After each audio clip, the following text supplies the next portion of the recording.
Bismillahirrahmanirrahim. Alhamdulillahirabbil alamin. Wal 'aqibatu lil muttaqin wa la 'udwana illa 'alal zalimin. Asyhadu an la ilaha illallah wahdahu la syarikalah. Wa asyhadu anna sayyidana wa habibana wa qurrata a'yunina Muhammad abduhu wa rasuluhu an-nabiyyul fil karim wa ala alihi at-tayyibin al-mutahhirin wa ala ashabil ghuril mayamin wa alaina ma'ahum wa fihim birahmatika ya arhamar rahimin. Assalamualaikum warahmatullahi ta'ala wabarakatuh. Alhamdulillah summa alhamdulillah. Segala puji bagi Allah subhanahu wa ta'ala yang telah memberikan kepada kita keizinan untuk berada di dalam rumah Allah subhanahu wa ta'ala di hari Jumaat yang diberkati oleh Allah subhanahu wa ta'ala. Alhamdulillah jama'ana wa iyyakum fi hadzal yaumil mubarak, Jumu'ah al-mubarak, wa fi hadzal syahril mubarak min ashhuril hurum wa min ashhuril hajj. Alhamdulillah jama'ana wa iyyakum fi hadzal masjid al-mubarak. Alhamdulillah nahnu najtami' fi hadhil ijtima'il mubarak. Alhamdulillah, syukur kepada Allah subhanahu wa ta'ala yang telah mengizinkan kita berada di dalam muka bumi Allah subhanahu wa ta'ala yang diberi pinjam oleh Allah subhanahu wa ta'ala, kerana tidak ada setiap manusia yang ada di muka bumi hari ini melainkan ia hanya pinjaman daripada Allah subhanahu wa ta'ala. Satu hari ia akan kembali kepada kepangkuan ilahi, yang mana Allah subhanahu wa ta'ala lebih mengetahui dan sebaik-baik pengetahuan di sisi Allah subhanahu wa ta'ala. Huwallazi ya'lamul ghaiba wasyahadah. Dialah Allah subhanahu wa ta'ala yang lebih mengetahui perkara yang ghaib, perkara yang tidak dinampakkan oleh Allah subhanahu wa ta'ala, wasyahadah, perkara yang jelas, terang lagi nyata. Juga Allah subhanahu wa ta'ala yang mengetahui, walaupun mungkin pada zahir mata kepala kita bila melihat sesuatu, kita boleh mentafsirkan ataupun menterjemahkan apa yang kita lihat, tetapi kadang-kadang tetap di sisi Allah subhanahu wa ta'ala min wara'il hijab, tetap di sisi Allah subhanahu wa ta'ala ada perkara yang mungkin kita tak tahu, mungkin kita tidak merasai, mungkin kita tidak mengerti, kerana dialah Allah sahaja yang mengetahui apa yang berada di muka bumi hari ini. Oleh sebab itu, kita hamba Allah subhanahu wa ta'ala yang diberikan pinjam oleh Allah subhanahu wa ta'ala. Ada orang yang Allah berikan pinjam umurnya sudah melepasi 62 tahun, iaitu umur baginda Nabi Muhammad SAW kembali ke rahmatullahi alaih. InsyaAllah hari ini saya ingin berkongsi, dan jarang-jarang saya mengambil perkongsian ini, melainkan ia adalah hujjatul wada'. Dia adalah haji perpisahan baginda Nabi Muhammad sallallahu alaihi wasallam. Ramai kita melihat di masjid atau di rumah mungkin ada frame yang dikatakan khutbah hujjatul wada', tapi kita tidak mengambil erti apa yang tak disampaikan oleh baginda Nabi sallallahu alaihi wasallam. Sebab tu saya mengajak teman-teman saya, sahabat-sahabat asatizah, pendakwah, orang-orang yang naik mimbar, khutbah, ceramah, masjid, pengajian ilmu, bicaralah apa yang disampaikan oleh Nabi sallallahu alaihi wasallam. Ini di antara detik-detik terakhir sebelum wafat Nabi Muhammad sallallahu alaihi wasallam. Bahkan kalau kita lihat daripada teks khutbah Nabi sallallahu alaihi wasallam, kita akan lihat kullu ma yaduru fi hadzal alam, kullu ma yata'allaq ala kalami Rasul sallallahu alaihi wasallam, ala tawsiyati Rasul sallallahu alaihi wasallam. Setiap apa yang berlaku pada hari ini, kalau kita kembali balik apa yang disebutkan oleh Nabi sallallahu alaihi wasallam, kita akan lihat rupanya Nabi dah lihat sebelum 1444 tahun dahulu. Kita nak masuk 1445. Sebab tu berapa ramai kita yang bila melihat teks khutbah Hujjatul Wada sambil lewa saja. Kita tak nampak sebenarnya itulah wasiat daripada baginda Nabi sallallahu alaihi wasallam. Pertama, kita yang berada di dalam bulan Zulhijjah, hendaklah kita meyakini bahawasanya inilah bulan di antara bulan-bulan yang agung, yang mulia di sisi Allah Subhanahu wa taala, yang maha mulia, sehingga kan Allah Subhanahu wa taala merakamkan di dalam Al-Quran, Bismillahirrahmanirrahim, wal fajr wa layalin ashr wasyaf'i wal watr wal layli idza yasr hal fi dhalika qasamul lidhi hijr alam tara kayfa fa'ala rabbuka bi'ad irama dhatil imad allati lam yukhlaq mithluha fil bilad. Ayat ini menunjukkan bagaimana keagungan Allah Subhanahu wa taala. Wal fajr, demi waktu fajar.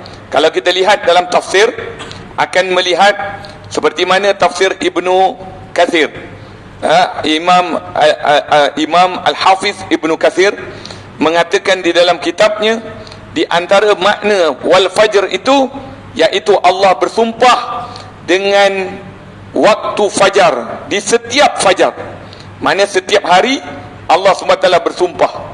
Dan ada pendapat mengatakan wal fajr, iaitu pada waktu pagi 1 Zulhijjah. Maknanya bila masuk 1 Zulhijjah, Allah SWT bersumpah wal fajr. Dan ada satu riwayat lain mengatakan makna al fajr iaitu 9 Zulhijjah, 10 Zulhijjah, iaitu waktu nahar, waktu hari penyembelihan, hari korban. Allah Subhanahu wa taala bersumpah dengan kalimah wal fajr, menunjukkan Allah Subhanahu wa taala bersumpah dengan apa yang ia ciptakan. Sebab itu dalam ilmu fiqh, kalau kita hamba Allah tak boleh bersumpah selain daripada makhluk Allah Subhanahu wa taala, melainkan Allah saja. Maknanya kalau manusia nak sumpah hanya wallahi, wabillahi, watallahi. Itu disebut wawul qasam, iaitu perkataan sumpah hamba hanya pada Allah Subhanahu wa taala. Tapi kalau Allah boleh, Allah sumpah dengan wal asri, Allah sumpah dengan wattini wazaitun, Allah Subhanahu wa taala sumpah dengan wadduha. Ini semua milik Allah Subhanahu wa taala. Jadi apabila kita menyebut wal fajr walayalin ashr, dan malam 10, apa yang dimaksudkan? Di dalam tafsir mengatakan bahawasanya malam 10 itu di antaranya malam 10 terakhir Ramadan. Allah SWT bersumpah dengan 10 malam terakhir Ramadan. Dan ada juga mengatakan 10 malam, iaitu 10 malam tadi pagi, Allah sumpah dengan pagi. Allah sumpah dengan malam 10 Zulhijjah. Jadi maknanya 1 Zulhijjah sampai 10 Zulhijjah Allah bersumpah dengan malam tersebut. Makna keagungan Allah, Allah nak beritahu tidak ada malam seumpama malam Zulhijjah, malam-malam yang kita lalui Zulhijjah. Dan ada pendapat yang ketiga, walayalin ashr, iaitu malam Muharram, 1 Muharram sampai 10 Muharram. Ini juga di antara bulan-bulan Ashhurul Hurum. Bulan Ashhurul Hurum ada 4, 3 berterusan, 1 berasingan. Yang 3 iaitu Zulqa'dah, Zulhijjah, Muharram. Yang berasingan Rejab. Ini 3 bulan Allah SWT bersumpah, dan hamba Allah SWT pergi menunaikan ibadah haji. Pertama sekali Zulqa'dah. Zulqa'dah bertolak daripada semua tempat untuk pergi ke Mekah Al-Mukarramah untuk menunaikan haji di Baitullahil Haram. Bulan Zulhijjah bulan ibadah haji. Bulan Muharram orang jemaah haji nak pulang. Jadi sebab itu kita lihat bagaimana kelebihan yang Allah berikan pada 3 bulan ini, sehingga kan dikatakan ulama, apa yang buat amal baik, amal soleh, Allah naikkan derajatnya lebih tinggi daripada amal soleh di bulan yang lain. Bahkan sesiapa yang buat dosa di dalam bulan 3 bulan ini ataupun 4 bulan ini, dosanya juga dikali gandakan. Maknanya buat dosa pun teruk, buat amal baik tingginya ganjaran di sisi Allah Subhanahu wa taala. Wal fajr wa layalin ashr ma min ayyamin afdala min al ayyam alladhi fihi Zulhijjah wala layalin min afdali layalin min syahri Zulhijjah, atau kama qala Nabi sallallahu alaihi wasallam. Disebutkan dalam riwayat, tidak ada hari yang lebih utama daripada hari-hari yang diberikan oleh Allah seperti mana Allah berikan hari di dalam bulan Zulhijjah. Mudah-mudahan kita berada di dalam bulan Zulhijjah ini, kita rasa syukur pada Allah Subhanahu Wa Taala kerana Allah telah panjangkan umur untuk kita bertemu dengan Zulhijjah. Wahai semua yang hadir di dalam surau Jumaat Masjid An-Nur ini, mudah-mudahan Allah kurniakan nur pada kita. Mudah-mudahan Allah kurniakan cahaya pada kita kerana kita menghidupkan sunnah Nabi Muhammad sallallahu alaihi wasallam. Disebutkan dalam satu firman Allah Subhanahu taala, laqad ja'akum minallahi nurun wa kitabum mubin. Di dalam firman Allah Subhanahu taala, Allah Subhanahu taala sebut dalam Al-Quran, wahai orang-orang yang beriman, ya ayyuhalladzina amanu qad ja'akum minallahi nur wa kitabum mubin. Allah Subhanahu taala sebut dalam Al-Quran, wahai orang yang beriman, telah datang kepada kamu cahaya dan kitab yang nyata. Kalau kita lihat dalam tafsir, nur tu ada banyak makna. Sebab itulah kalau hari ini ada orang belajar ilmu tafsir, tapi dia kalau faham Quran tu hanya satu je, bila hurai dia ambil satu makna je, maknanya dia telah menyalahi konsep Al-Quran. Al-Quran kadang-kadang satu perkataan, satu kalimah keluar berapa erti. Seperti mana yang kita belajar dalam ayat Al-Quran, Ar-Rahmanu 'alal arsy istawa. Ar-Rahman Allah SWT ala atas arash, singgah sana, istawa bersemayam. Kalau kita lihat tafsir Ar-Rahman, yang buku tafsir Rahman tu, kita akan lihat itu terjemah dia, tapi bukan tafsir. Tafsir kita akan tengok di sana ada banyak pengertian, lebih daripada 7 erti istawa yang dimaksudkan. Jadi siapa yang kata Allah ada di langit, maknanya anda telah kecilkan pengertian ayat Al-Quran daripada kalimah Allah Subhanahu wa taala. Sebab tu belajar ilmu Al-Quran bukan hanya dengar-dengar, tetapi ambil ilmunya daripada manba'nya, daripada ilmunya, daripada asal usulnya.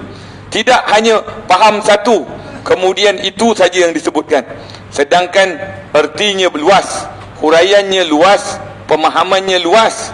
Sebab itu kita tak boleh memahami Al-Quran dengan cara kita saja. Kena melihat bagaimana pandangan daripada Imam Abu Hanifah, kena melihat pada pandangan Imam Muhammad bin Idris Asy-Syafi'i, kena melihat pada pandangan Imam Ahmad bin Hanbal, anak murid kepada Imam Syafi'i, kena lihat kepada Imam Malik bin Anas, guru kepada Imam Syafi'i. Barulah kita nampak Islam itu luas dengan pemahamannya. Bukan sebahagian orang, ini tak boleh terus bid'ah, ini Nabi tak buat terus tak boleh. Sedangkan luas pahaman agama, bukan mengikut hanya satu aspek ataupun satu sudut. Di dalam khutbah terakhir Nabi Muhammad sallallahu alaihi wasallam disebutkan pada tanggal ini, disebutkan Rasulullah SAW tidak melakukan haji melainkan haji awal dan akhir. Maknanya Nabi SAW tak buat haji banyak kali. Haji yang dilakukan oleh Nabi SAW iaitu di lembah Uranah, Gunung Arafah, tahun 10 Hijriah, ketika mana Nabi SAW berada dengan depan para sahabat Nabi SAW. Disebutkan semasa Nabi SAW ingin masuk ke bumi Mekah Al-Mukarramah. Itu ceritanya, kalau kita ingat, semasa para sahabat Nabi SAW Semua bertanya kepada Nabi, "Ya Rasulullah, bila kita nak balik kampung ni, kampung halaman, dah lama tak balik, iaitu nak pulang ke bumi Mekah Al-Mukarramah. Mereka sudah lama tinggal di Madinah Al-Munawwarah, lebih kurang 10 tahun mereka tinggal di Madinah Al-Munawwarah." Lalu mereka minta dengan Nabi SAW.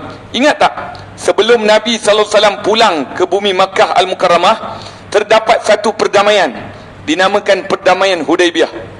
Ini kalau kita lihat dalam selok belok ataupun lenggok sirah Nabi, kita akan lihat bagaimana yang mentadbirnya Allah. Bukan tadbir manusia, bukan tadbir Rasulullah SAW, yang mentadbirnya Allah Subhanahu Wa Taala. Sebab tu dalam peristiwa Perdamaian Hudaibiyah, kita tahu, kalau hari ini orang kita sebut genjatan senjata. Genjatan senjata selama 10 tahun. Ketika mana dalam keadaan genjatan senjata tadi, para sahabat Nabi sallallahu alaihi wasallam stop nak berperang. Itu kalau kita lihat ceritanya, tapi kan berlaku sabotaj daripada orang Quraisy. Disebabkan sabotaj, akhirnya Rasulullah SAW diizinkan pulang ke bumi Mekah Al-Mukarramah. Tapi sebelum itu, datang seorang sahabat Rasulullah SAW berkata, "Ya Rasulullah, semalam aku bermimpi." Nampak? Syariat Islam datang dengan mimpi juga. Siapa kata mimpi tak ada syariat? Dalam Islam ada 3 datang daripada mimpi jadi syariat. Di antaranya iaitu azan. Syariat azan datang daripada mimpi. Yang kedua, ibadah korban.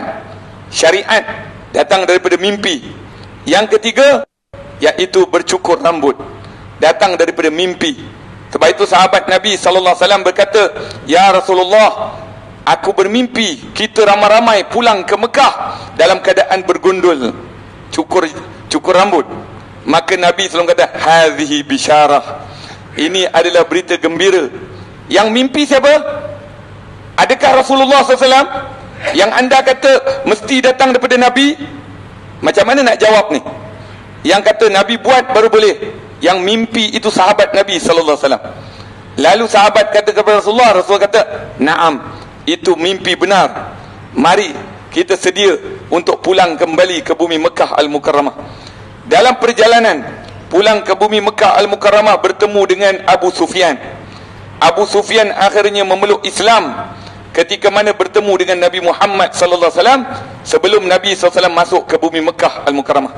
InsyaAllah, kalau siapa tuan-tuan nak dengar, saya dikongsikan dialog Abu Sufyan ini dalam TV Al-Hijrah, program pada Al-Hijrah berselawat pada musim merdeka nanti insyaAllah.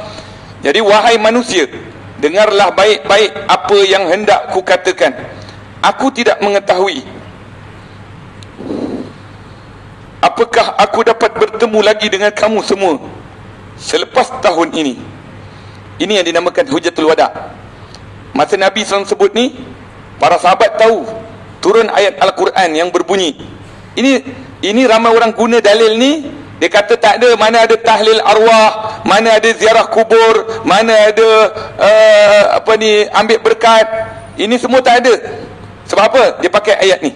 Allah SWT sebut dalam Al-Quran, "Al-yawma akmaltu lakum dinakum wa atmamtu alaikum ni'mati wa raditu lakumul Islam madina." Ni dalil.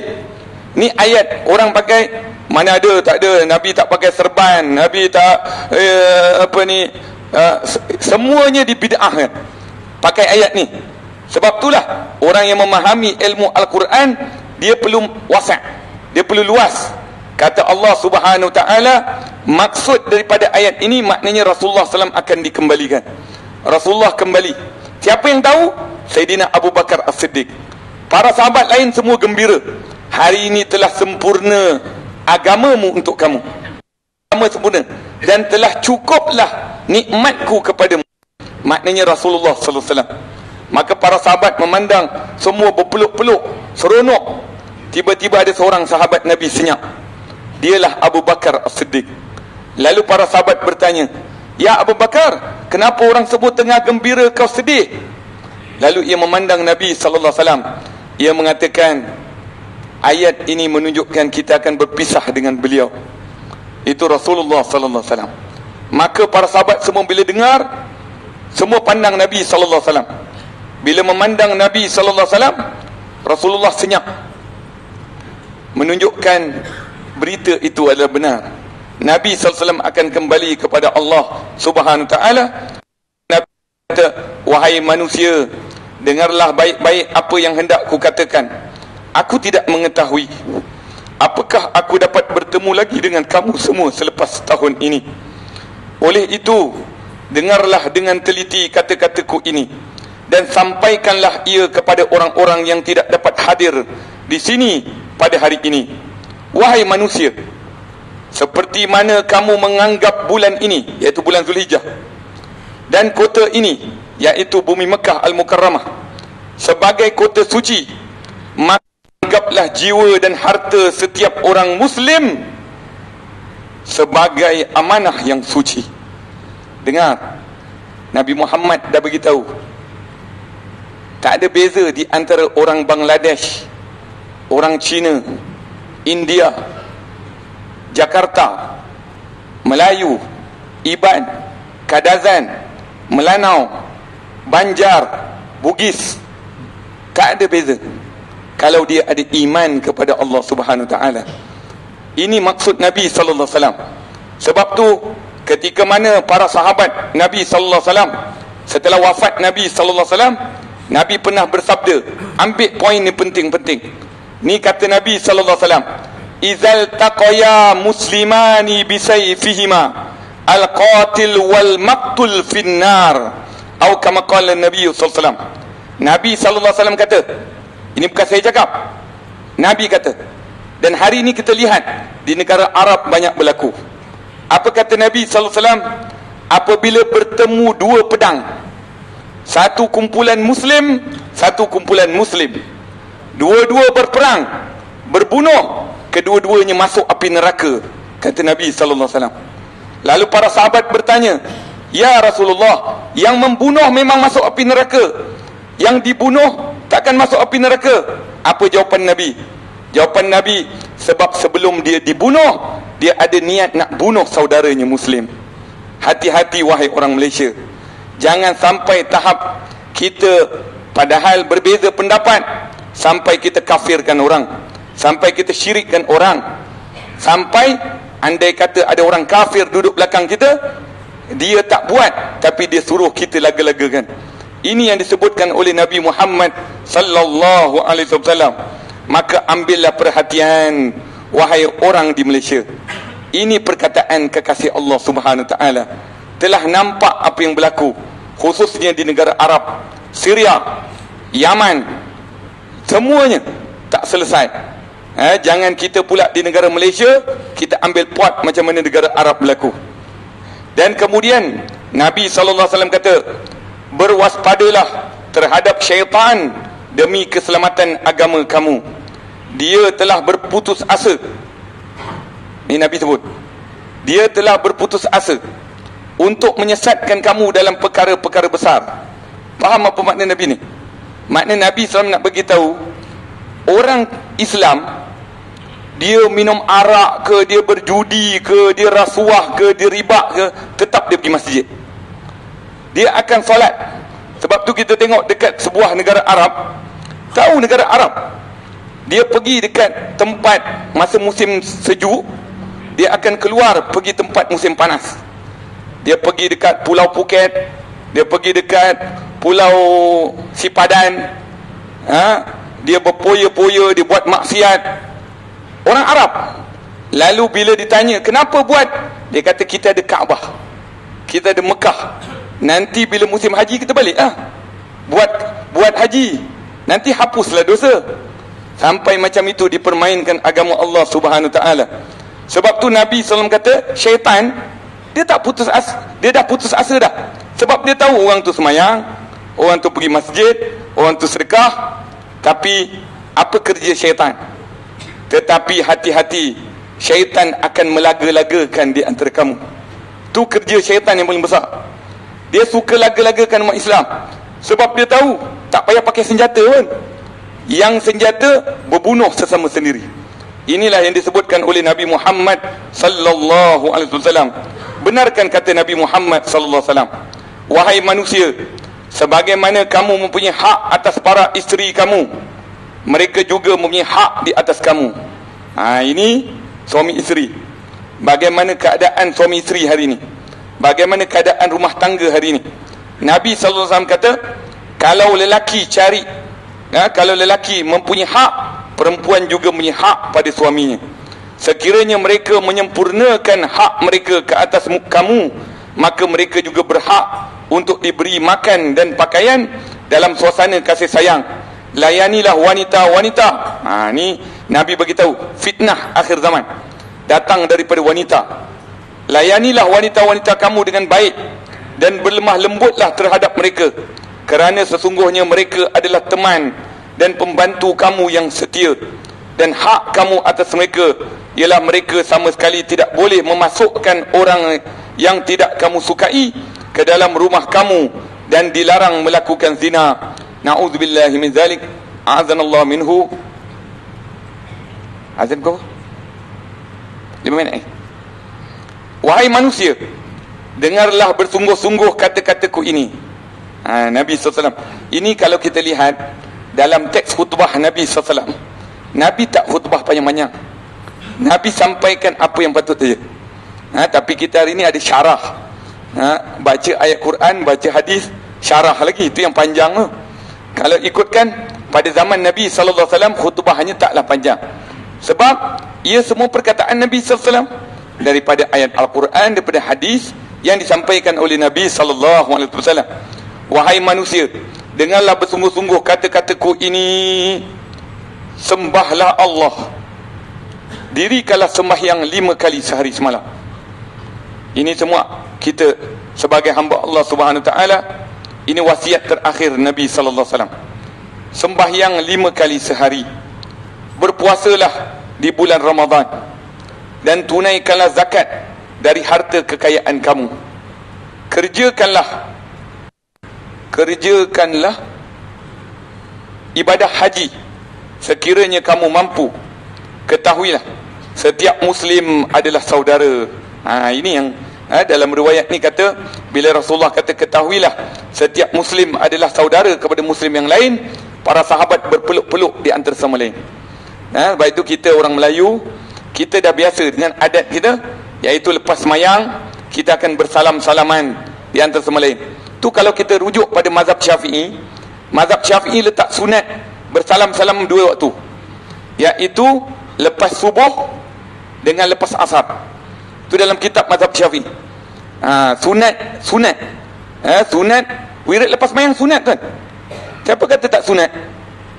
Dalam riwayat, sahabat Nabi sallallahu alaihi wasallam mengatakan, aku dengar Rasulullah baca subhanallah 33 kali, alhamdulillah 33 kali, Allahu akbar 34 kali. Tiba-tiba kita kata bid'ah, Nabi tak buat. Macam mana tu?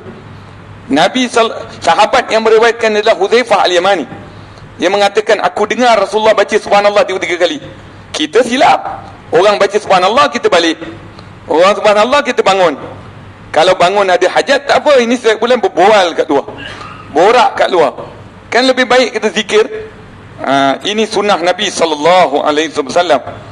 Ingatlah bahawa kamu akan menghadap Allah Subhanahu Taala pada suatu hari nanti. Saya yang bercakap, semua yang hadir di sini, semua akan kembali kepada Allah Subhanahu Taala. Apa yang kita akan bawa bekalan kepada Allah Subhanahu Taala, itulah dia jawapan kita sebagai hamba Allah Subhanahu Taala.